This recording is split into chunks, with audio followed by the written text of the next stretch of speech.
പിണറായി വിജയനോടൊപ്പം വിഴിഞ്ഞ സന്ദർശനവുമായി ബന്ധപ്പെട്ട് അദ്ദേഹത്തിൻ്റെ കുടുംബത്തെ പങ്കെടുപ്പിച്ചതിൽ ഒരു തെറ്റുമില്ല എന്ന് ന്യായീകരിക്കുകയാണ് ദിവ്യ എസ് അയ്യർ.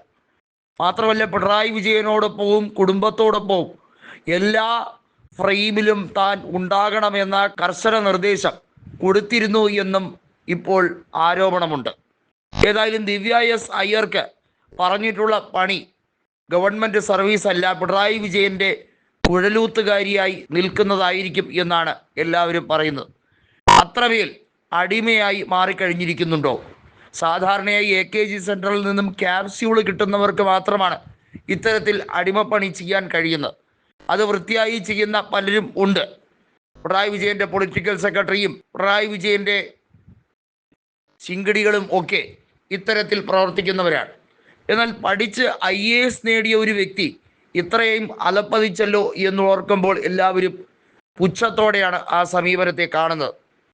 നേരത്തെ നമുക്കറിയാം, കണ്ണൂർ ജില്ലാ സെക്രട്ടറിയായി KK രാഗേഷ് ചുമതലയേറ്റപ്പോൾ പിണറായി വിജയൻ്റെ കവച കുണ്ടലങ്ങൾ പോലെ പ്രവർത്തിക്കുന്നു എന്നൊക്കെ തള്ളി മറിക്കുകയാണ് ദിവ്യ എസ് അയ്യർ ചെയ്തത്. വിഴിഞ്ഞം ഹാർബറുമായി ബന്ധപ്പെട്ട കാര്യത്തിൽ കമ്മീഷൻ ചെയ്യാനുള്ള നടപടികൾ വിലയിരുത്താൻ പ്ലാനിംഗ് റൂമിൽ ഉൾപ്പെടെ പിണറായിയും കുടുംബവും എത്തിയത് അത് വലിയ രീതിയിലുള്ള വീഴ്ചയല്ലേ എന്നുള്ളത് എല്ലാവരും ചോദിക്കുന്നുണ്ട്. കാരണം അങ്ങനെ മുഖ്യമന്ത്രിയും കുടുംബവും സന്ദർശിക്കേണ്ട പൊതുപരിപാടികൾ അല്ലാതെ നാടിൻ്റെ മുഖ്യമന്ത്രി എന്തിനാണ് കുടുംബത്തോടൊപ്പം ഓരോ മേഖലയും സന്ദർശിക്കുന്നതും വിലയിരുത്തൽ നടത്തുന്നതും? മാത്രമല്ല, ചർച്ചയിൽ പ്രധാന ഉദ്യോഗസ്ഥർ ഇരിക്കുന്ന ചർച്ചയിൽ പോലും പിണറായി വിജയൻ്റെ കുടുംബം, ഭാര്യയും മകളും കൊച്ചുമകനും ഒക്കെ ഇരിക്കുന്നത് വിചിത്രമായ കാഴ്ച തന്നെയാണ്. അങ്ങനെയെങ്കിൽ ഉമ്മൻചാണ്ടിയൊക്കെ മുഖ്യമന്ത്രി ആയിരുന്നപ്പോൾ അദ്ദേഹത്തിൻ്റെ കുടുംബത്തോടൊപ്പമാണോ പൊതുപരിപാടികളിൽ ഉദ്ഘാടനം ചെയ്യുന്നതും ഇത്തരത്തിലുള്ള കാര്യങ്ങളെ സമീപിക്കുന്നതും? ഒരിക്കലും അല്ല.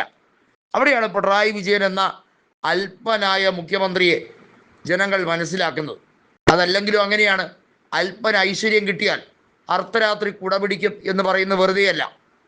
10ാം കൊല്ലത്തിലേക്ക് പിണറായി വിജയൻ കടക്കുകയാണ്. കേരളത്തിലെ പൊതുഖജനാവിനെ കട്ടുമുടിക്കുന്ന രീതിയിലാണ് പിണറായിയും കൂട്ടരും നടത്തുന്ന വലിയ രീതിയിലുള്ള ധൂർത്തടി. അതായത് ഗവൺമെൻറ്റിൻ്റെ മൊത്തത്തിലുള്ള പിണറായി സർക്കാരിൻ്റെ 10ാം വർഷത്തേക്ക് കടക്കുന്ന സംരംഭ പരിപാടികൾ, നിരവധി കലാസാംസ്കാരിക പദ്ധതികളോടുകൂടി തലസ്ഥാന നഗരിയിൽ കൊണ്ടാടുമ്പോൾ ഇവിടെ ആശാസമരം നടത്തിയവരും അതുപോലെ റാങ്ക് ലിസ്റ്റിൽ പേരുണ്ടായിട്ടും സമരം ചെയ്തിട്ടും ഒരു രീതിയിലും അവർക്ക് ഉറപ്പോ അവർക്ക് ആശ്വാസമോ നൽകാത്ത ഒരു സർക്കാരിൻ്റെ ധൂർത്തടിയും സ്വജനപക്ഷപാതവുമാണ് ജനങ്ങളിപ്പോൾ കണ്ടുകൊണ്ടിരിക്കുന്നത്.